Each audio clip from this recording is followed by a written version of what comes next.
My name is Bill Jones. I'm with recapturefederalism.com and also operationofficialmisconduct.com. What does the Judeo-Christian value system, the moral code, say about soldiers? And I would include in soldiers public officials, law enforcement, supervisors, police chiefs. What does it say about it? We have a clue in Luke 3, verse 14. And the soldiers also asked him, saying, What shall we do? And he said to them, Do not molest any man, and do not accuse any man. Your own wages should be enough for you. And saying that was not Christ, but it was John the Baptist.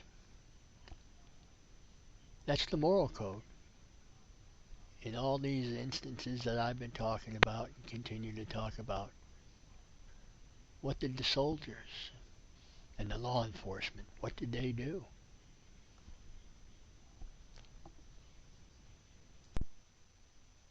Shooting at the front of the house as 2 teams of 4 agents climb ladders on the side of the house to the roof.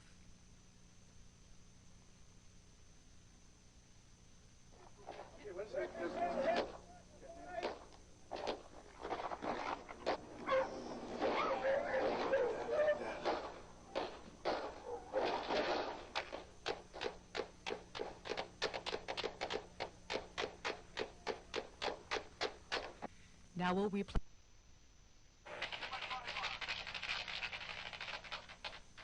Notice that no one is shooting at these agents as they climb the ladders.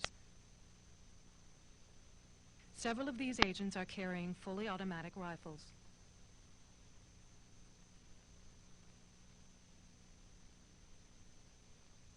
The agent at the top right side just managed to shoot himself in the leg. Did you see it? We'll watch that again. The 9mm pistols carried by the ATF have no safety protection on them. As the agent climbs the ladder, he reaches for his gun in the holster. It discharges, wounding him in the leg and causing him to slip. He is able to continue up the ladder, however. According to ATF spokesman Royster, the raid on Mount Carmel had been planned and rehearsed for months. They drilled over and over again, and we had our plan down, we had a diversion down, all were put into effect, and they were waiting. Next, we see 3 of the 4 agents on the roof breaking into the window.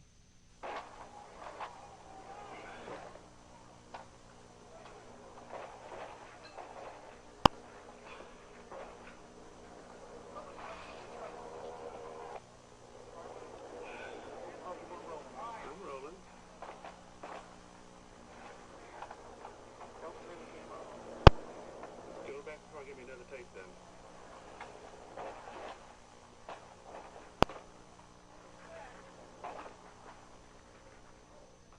Let's watch this part again.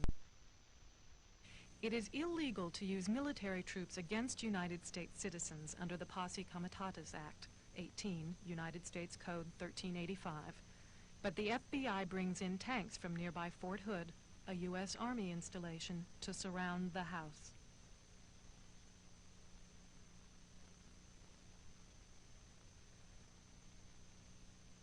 National Guard troops and military equipment can be used in drug interdiction activities.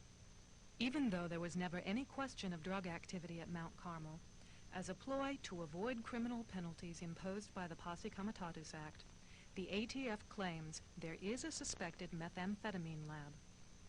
Yet even after Texas Governor Ann Richards becomes aware that she was deceived by the ATF into consenting to the use of the tanks, she does not order the tanks off the property. From now on, the Branch Davidians will have no contact with the outside world. A telephone wired directly to the FBI is put in place. The FBI sets up a steady stream of torture directed at the Branch Davidians, which included many small children inside the house. Bright stadium lights keep the house lit up 24 hours a day, as a loudspeaker blares sounds of rabbits being slaughtered, Tibetan monk chants, and Nancy Sinatra's song, "These Boots Are Made for Walkin'."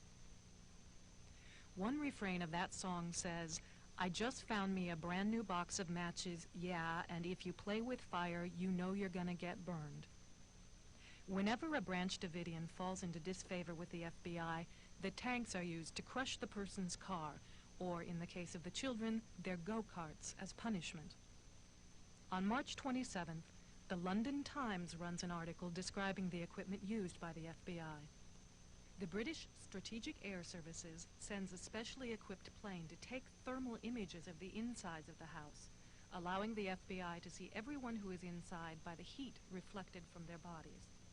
The FBI inserts fiber optic cameras into the walls of the house and into air vents. The fiber optic cameras are attached to transmitters that then broadcast the signal to the FBI receiver. The FBI can now see and hear everyone inside the house at all times. On April 19th, 1993, the entire country saw live coverage of the fire at Mount Carmel.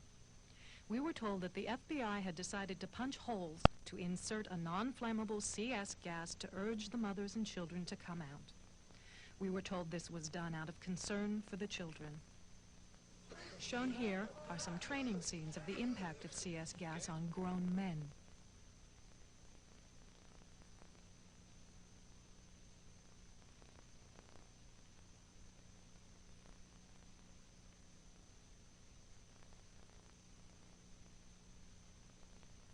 To understand the full impact of the following scenes, it is important to understand the layout of the Mount Carmel Center. The underground bunkers were not under the house. There was a cement tunnel that ran from a trap door in the end of the house out to two main underground shelters out in the yard, one of which was in front of the water tower. Anyone who was inside either one of the underground bunkers should have been untouched by either fire or smoke. In this picture, this end of the house is where the trap door to the underground bunker was. This film was taken long before 6 a.m. the morning before the fire started. There is a large hole at the base of the building, and the building has already been knocked off its foundation. There is a round hole in the side of the building. What appears to be a large blood splatter is visible on a wall on the other side. Something, perhaps a curtain, flaps from inside the building. Remember, with the sophisticated bugging and surveillance equipment the FBI used, the FBI knew where all of these people were at all times. They could see them and hear them. Within 2 hours, a tank is over the underground bunker or at the hole in the corner of the house at the entrance to the tunnel. Each time the tank opens, agents can be seen getting in or out, and the camera filming it conveniently cuts away. At approximately 6:10 a.m., smoke begins pouring from the underground bunker. None of the media mentions the fire in the underground bunker, yet this is when and where the first fire began and where many people lost their lives. The official version of when things began starts here around 6 that morning. There is a flag propped against the door. The flag is not black, and it is not wedged in the door as the media reported. It is a red and blue flag. Whatever it is, it appears to be a flag of a conqueror, not a flag set outside by the Branch Davidians.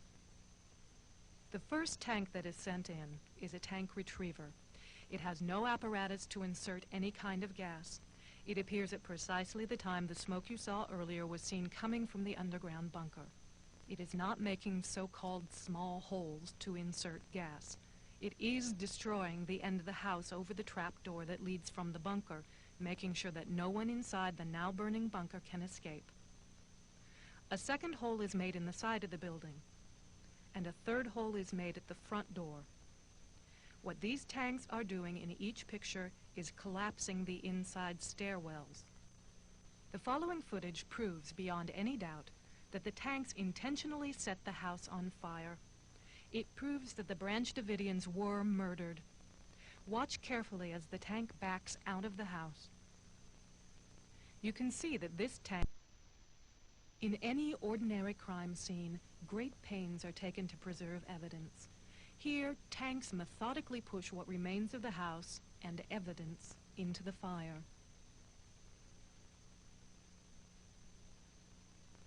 The fire takes less than an hour to burn down the entire center.